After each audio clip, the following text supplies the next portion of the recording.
Gather round, folks, and let me tell you a tale of three cousins who found themselves on opposite sides of the Great War. It's a story that starts in the gilded halls of European palaces and ends on the blood-soaked fields of World War I.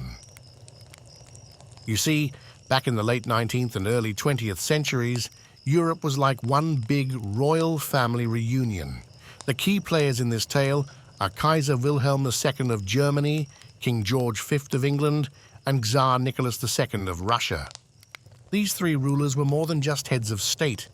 They were first cousins. Their grandmother was Queen Victoria of the United Kingdom, known as the Grandmother of Europe for a good reason. She had 9 children who married into various royal families across Europe, weaving a complex web of relations. Now let's start with Wilhelm II, the Kaiser of Germany. He was the eldest of the trio, born in 1859 to Victoria, the Princess Royal, Queen Victoria's eldest daughter, and Prince Frederick William of Prussia. From a young age, Wilhelm was a bit of a handful, impulsive and with a strong sense of German nationalism. He had a withered arm due to a difficult birth, which he was quite sensitive about. Some say it made him more determined to prove himself as a strong leader. Next up, we have George V of England, born in 1865. George was the son of Edward VII, Queen Victoria's second son, and Alexandra of Denmark. Unlike Wilhelm, George was more reserved and dutiful. He wasn't originally destined to be king, but after his elder brother Albert Victor died, George stepped up to the plate. He had a deep sense of duty and loyalty to Britain, steering the ship through turbulent times. And finally, there's Nicholas II of Russia, the youngest of the cousins, born in 1868. Nicholas was the son of Alexander III and Maria Feodorovna, born Princess Dagmar of Denmark. Nicky, as his family called him, was a gentle and well-meaning man, but not particularly suited for the harsh realities of ruling a vast and troubled empire like Russia.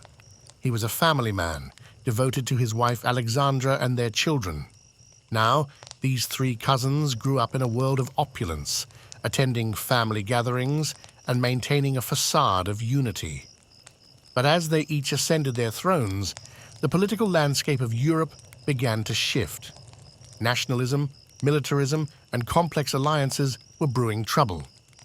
The assassination of Archduke Franz Ferdinand of Austria in 1914 was the spark that ignited the powder keg. Europe was plunged into war, and the family ties that once bound these cousins were severed by the brutal realities of conflict. Kaiser Wilhelm, with his aggressive policies and military ambitions, led Germany into war with a sense of destiny and determination. He believed in German supremacy and was eager to expand his empire. George V, on the other hand, found himself leading Britain into war reluctantly. He was more concerned with preserving stability and protecting his nation from the German threat.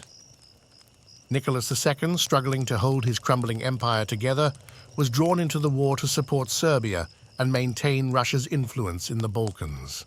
As the war dragged on, the bonds of family were further strained. Letters and telegrams exchanged between them became less frequent and more formal. The pressures of leadership and the horrors of the battlefield took their toll. By the end of the war, the world had changed irrevocably.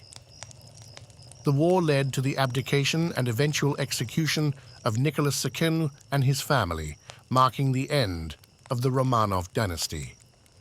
George V, who remained on the throne, saw his empire change dramatically, with social upheavals and the seeds of future conflicts being sown. Wilhelm II, facing defeat and revolution at home, abdicated and fled to the Netherlands, where he lived out his days in exile.